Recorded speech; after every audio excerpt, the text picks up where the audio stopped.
Welcome to Scrolling to Death. Today I have Dr. Kara Alaimo, who is a communication professor at Fairleigh Dickinson University and the author of Over the Influence: Why Social Media is Toxic for Women and Girls and How We Can Take It Back. Welcome, Kara. Thank you. Thank you for being here and having this chat. And listeners are parents and with daughters and moms themselves struggling with this. So I'm really excited to have this chat. And you've dug really deep into how social media is affecting girls. And why don't we just start with that? What's happened to girls specifically since we started integrating social media use into their daily lives? Well, the first chapter of my book is called Girl Meets Instagram, and it looks at what happens when teen girls go on social media for the first time. One of the stories I tell in this chapter is of a woman who asked me to call her Vivian, and she wrote to me after reading one of my CNN columns and said, "I got my eating disorder on Instagram as a teenager." Okay. Mm-hmm. So what happened was she was 15 years old when Instagram launched. She was an early adopter, and she was really into yoga. So one day she posted a picture of herself doing a handstand, and that picture was picked up by a so-called Fitspo, or fitness inspiration page for the uninitiated. And that sucked her down a rabbit hole of toxic Fitspiration content. And unsurprisingly, she's now a woman in her 20s, and even after years of extensive treatment, she continues to struggle with an eating disorder. She also works part-time as a personal trainer and told me that her clients often take out Instagram, show her pictures of the so-called Instagram body, which she and I know can usually only be achieved through surgery. And they say, "I want to look like that." So part of it is the toxic content that girls are exposed to on social media. But another part of it is the amount of time that they spend on social networks. When I was a teenager, I got 17 magazine in the mail, and there were plenty of anorexic-looking women models in that magazine for sure. But the difference was that I read the magazine, and then I moved on with my month. Yeah. Saw normal people in real life. Right, exactly. Whereas today, girls spend often hours per day staring at these highly filtered, highly glamorized versions of other people's bodies and lives. And who can blame them from logging off feeling like they're less than? Yeah. That's a big part of this. And with AI, you're not even looking at somebody who's had surgery to look like that or nipped or tucked. It's like literally you can make yourself look like anything you want, or you can just be a fake person. That's right. And of course, we know that the vast majority of deepfakes or, images or videos created with AI are unsurprisingly pornographic. So now another thing that a girl has to worry about is someone takes a photo of her at a party in public, perhaps even at her school. It's posted online, and now someone has superimposed a nude body onto her face. And one thing we know is that when nude images of a woman or a girl end up online, it is potentially life-destroying. It puts her at greater risk of depression. It puts her at greater risk of sexual assault. It makes it harder for her to get a job. It makes it harder for her to date. I could go on and on. Recently hired as an expert in a legal case involving a teacher who is alleged to have created nude deepfakes of his female classmates and posted them online. So this is really serious. And actually, I think it was just yesterday or the day before, there was a roundtable with First Lady Melania Trump and some senators and some teenage girls or young girls sharing about, they were talking about the Take It Down Act, about AI deepfakes, and some young girls sharing their stories about how an image was taken from their social media profile, fully clothed, an old image, and now there are apps freely available in the App Store where you upload an image and click one button, and it makes them look realistically naked. That is such a scary risk that it makes me think about even sharing, like, our kids on social media and what could happen with those images. What do you feel about, I mean, we take a little detour. What do you feel about what, people call sharenting, sharing our kids online? Yeah, so it's a tricky question. I can tell you that my husband and I personally share images of our kids only on closed networks. Mhm. So we'll share them on Facebook because we at least think we know who we're friends with, the friends Yeah. who we've accepted. And Mhm. we think it's really nice that there's people all over the world who are watching our daughters grow up and feeling invested in their lives and connected to them. Yeah. But this comes with risks for sure. The risk that something turns into a deep fake, the risk that someone takes a picture out of context Mhm. and uses it against one of our daughters in her Mhm. future presidential campaign. It's Mhm. scary. Yeah. Amazing. Yeah, presidential maybe they'll be president. Isn't that cool to, like, have big dreams? I'm like I wouldn't mind. I know, I wouldn't mind either. Okay, and you talked about the eating disorder content, and I recently, I've talked to several times Ava Smithing. Are you familiar with Ava?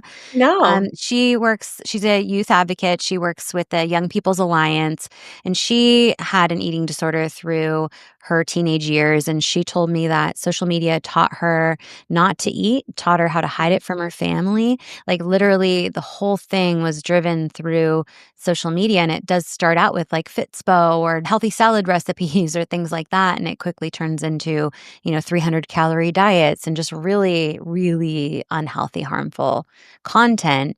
Are you seeing that same type of like, could be deadly content, super harmful content being pushed at adult women as well, or is it being pushed more to young women and teens?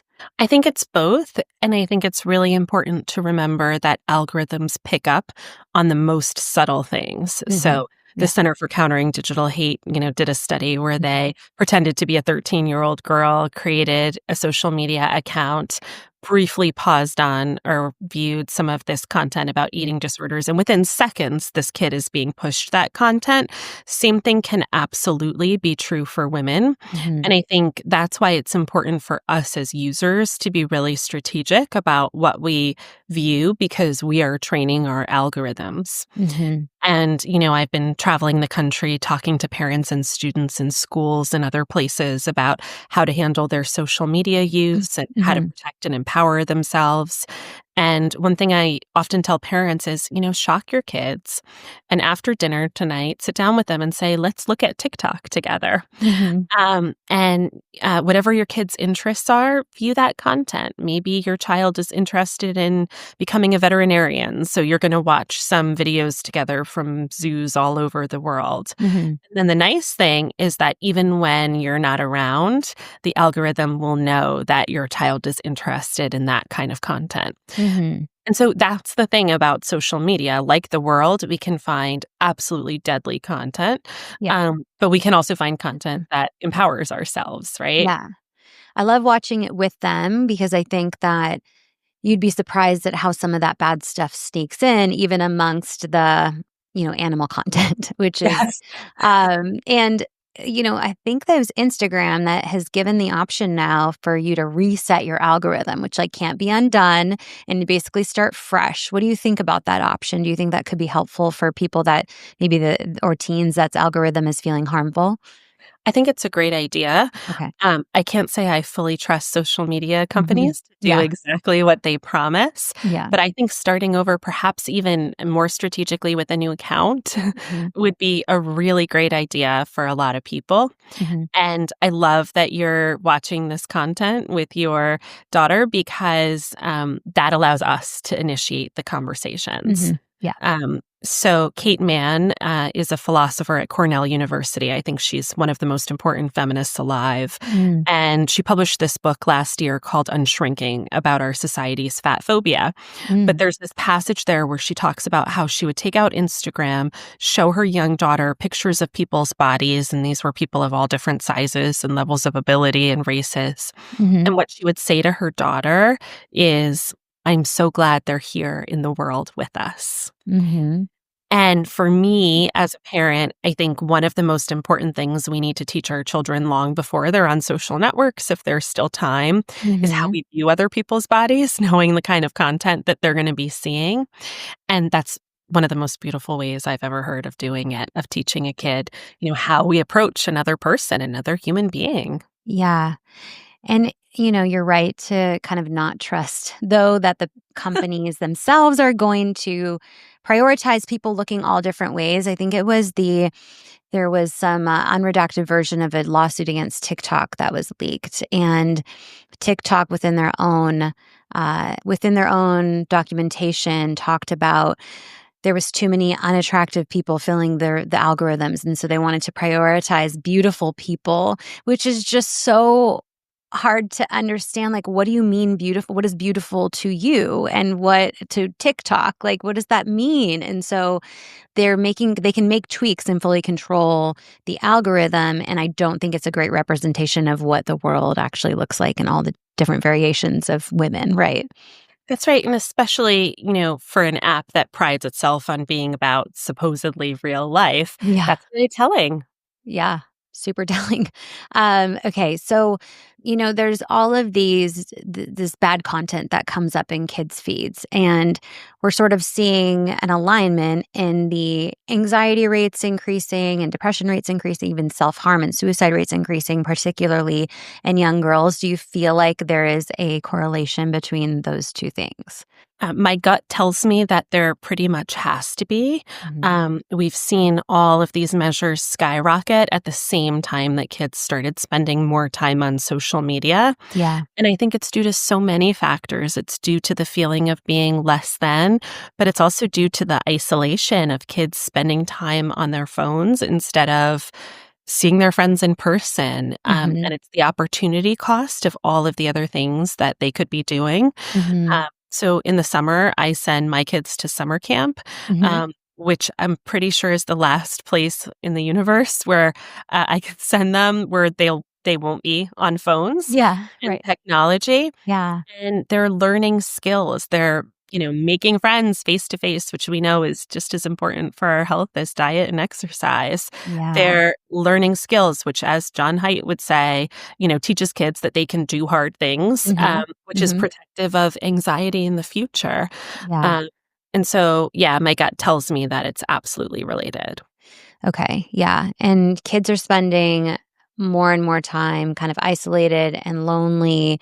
And then you have AI chatbots coming in saying they're going to cure loneliness. So, what is your thought about these new, character AI, replica AI chatbots, and those bold statements that they're making? It's absolutely terrifying. Mhm. And we know that the makers of these AI products don't understand themselves how they operate. Yeah. And so it's pretty scary to think about a vulnerable child Mhm. getting mental health advice from an AI chatbot. Yeah. And just what we're seeing these bots say is very, very concerning. And even some abuse coming from the bots that I've seen. I've interviewed some of the parents, some that have lost their child, Sewell Setzer in Florida, who fell in love with his chatbot girlfriend and wanted to join her in her world. And so, really, really scary and concerning things happening with AI chatbots. To wrap up, like the chat about how social media is affecting younger kids, what is your recommendation to parents? Should we be delaying until a certain age? What kind of conversations should we be having? What is your sound bites for parents around this? So, first of all, I'm not here to shame any parents. We all know how hard it is to be a parent right now. Yeah. And we all know that when you're stuck on a flight with a young child or you have to work and your kids are homesick, which is my situation today, Hmm. often handing them something like a tablet is one of the safer ways to keep them alive and okay. Hmm. However, research does tell us that it's a good idea to hold off on giving kids social media until they're 16. Hmm. And so, pretty solid research out of the UK tells us that there are two windows when kids are particularly vulnerable, and using social media can be associated with lower life satisfaction a year later. And one of the big ones is when they're going through puberty. Yeah. Okay. So if we can hold off, kids are better off. And for me, this is a collective action problem. I have been talking to parents across the country, Hmm. and no parent has ever told me that they are dying to have their kids on social media. Right.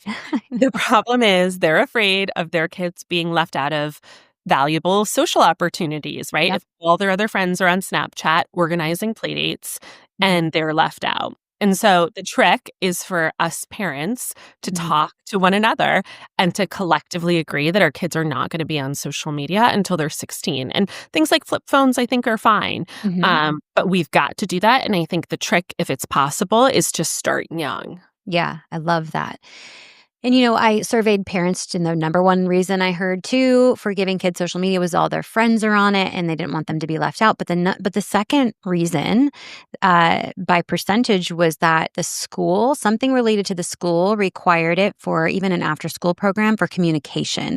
The schools are sort of meeting the children where they're at or the teens where they're at to communicate with them. And I know you were involved with the social media program with your university.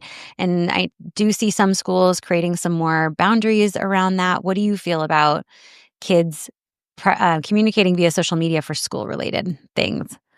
I think it's a good idea for schools to ban phones, but even if they don't, my advice to parents is to have your kids leave their phones home when they go to school. Mm, And I know I'm often tempted. It would be so easy if I could just text my daughter in the middle of the school day and ask her a question I have yeah. for her, right? Yeah. Um, but the problem is she's very busy learning. Hmm. And I think a lot of parents think that phones make kids safer. Hmm. And I think that's a myth. And Yeah. so, in the unthinkable event of a school shooting, I want my daughter following the directions of her teacher and administrators and Yeah. not looking at her phone. Hmm. And I recently spoke to parents at a private school on the Upper West Side of Manhattan. Hmm. And I was in conversation with the school psychologist. And she said to these parents, by the way, I regularly see your kids walking out the front door of this school and looking at their screens as they cross the busy streets of Manhattan. Yeah. Oh, no. And so we know that in an emergency, kids will be surrounded by strangers who will be happy to help them and who have cell phones. But we as parents, unfortunately, have to get used to being out of communication with our kids. And that's hard for me too. Yeah.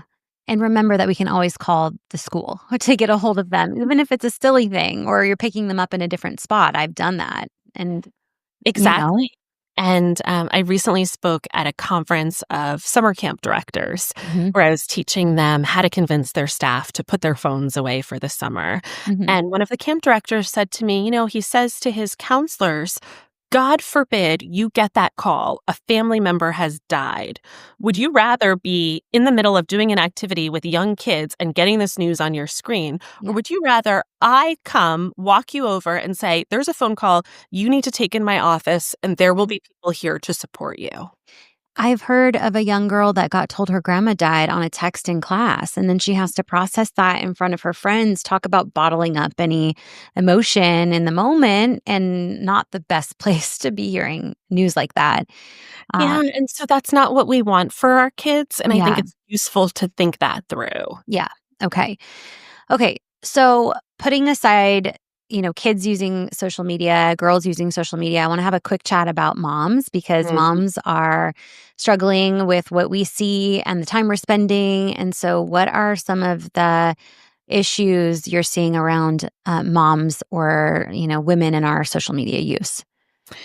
I think part of the problem is that so many of the influencers we follow have very charmed lives or appear to Mm, have very charmed lives. yeah. And, I interviewed many influencers for my book, and they told me, of course, their lives don't look like that. Yeah. But the problem is they have to project these lives because no one wants to buy products so that they can look like moms with messy homes and misbehaved kids, Mm. right? Sure. Okay. Um, and I fall into this trap too. I think it's so important to remind ourselves that we shouldn't hold ourselves to the standards we see on Mhm. social media, but also just, um, I've had a lot of therapists in my audiences at my book talks. Mm, And it's been really interesting because they talk about how often there's experts who are highly credentialed and, share great information. But mhm, the problem is, it's really not possible to watch a quick TikTok and mhm. all of a sudden get your kid to start eating these vegetables that they've been throwing at you for the past year, right? Yeah. And so, like, oftentimes when we experience challenges with our kids, the solution is nowhere near as simple as it appears on social media. Mhm. And that's where, like, you do need guidance from experts who can ground us in the realities of our kids and our lives. Mhm. And I think that's a big part of what's missed on social media, Mm. right? These Yeah. prescriptions for everyone that often sort of don't make sense for our own families. That's interesting because there's so many complexities and every family's different. And that's why I do short clips for Instagram for parents, but I'm like, please go watch the full interview, the long form podcast interview, because you need to hear all of the complexities of this conversation and how it could apply to you or not, or how allow you to customize that solution for your family. Cause yeah, it's not a quick fix. That's right. I mean, I break the rules all the time. One of the big ones is, experts always say, make sure everyone puts away their phone at the dinner table. Mhm. My husband's an ER doctor. He works mostly nights and weekends. And when he can step out, I like to FaceTime him in when I'm having dinner with my daughters. Yeah, And right. that's really healthy for us, right? And I'm not Yeah. going to feel ashamed about it. Oh, interesting. Yeah. And just having grace for ourselves too, and just reminding ourselves that what we're seeing from these parent influencers or mom influencers online is curated and filtered and cleaned up, and probably no one's having as much fun as they are putting on. It's just, That's it, exactly it. it makes me think like just don't follow though people that are making you feel bad about your own life, right? Yeah, I think a big question to ask ourselves is what am I getting out of this content? Yeah. And there's some content that I do get valuable things from, Hmm. but there's plenty of people that we could probably all unfollow. Even personal friends. So I've found like a boundary for me is I like to maintain my personal friendships just not through social media. I feel like adding that layer of social media, it gives me feelings that feel bad. Like, oh, they're doing this thing that why didn't they ask me if I wanted to come? Or, when I don't even need to know about that thing because her and I, have a great relationship through our own personal experiences and text messaging and calling. So that's a boundary too, is like, does it actually bring you value to connect with all of the people you may know in real life, also on social media? That's right. And, what do we post on social media? It's the pictures of our vacations and our kids' Hmm. piano recital, right? Not the messiness of what day to day is like. And Yeah. where do you get that information? By talking to your mom friends. Yeah. Okay, so wondering what you have learned about the tech companies themselves. Like, there's a lot of harm coming to us from these algorithms and feeds. And have you seen the tech companies step up to try to protect us from some of that harm, offering up any resources or support? Have you seen any of that in your research? I mean, every once in a while I see a feature rolled out that I think is really nice. So, for Okay. instance, Instagram rolled out this feature recently where if your kid, tells the truth about their age and, sets up a teen account, Mm. then you have a way of looking at who they're messaging without reading the content of their messages. Okay. And that's something that at a particular age would feel very comfortable for me as a parent to Hmm. be able to make sure that my daughters aren't messaging a predator, perhaps unbeknownst to them, but not to be reading the texts of what they're sharing with their girlfriends. Yeah. Um, and so, that's just one solution that I think is a strong one. But in general, I'm pretty confident in predicting that I think Instagram will come after our kids younger and younger in the future. Yeah. And I think that these tech companies ultimately are designed, of course, to make money for shareholders by getting us to spend as much time on social apps as they possibly can Yeah. by feeding us the content that addicts us, not the content that is best for us. So, do you think that there could be a world in the near future where we could let our kids use some kind of platform in a safer way? Do you see some movement toward more responsible companies, or maybe some regulation or lawsuits, forcing change? What do you see coming? I think it's possible, and the app that I would want my daughters on if they were teenagers right now is called Promly, Mm, Promly. okay. I think it's still in the beta phase, and it was created by a teen therapist in New Jersey Mm, in consultation with members of Gen Z.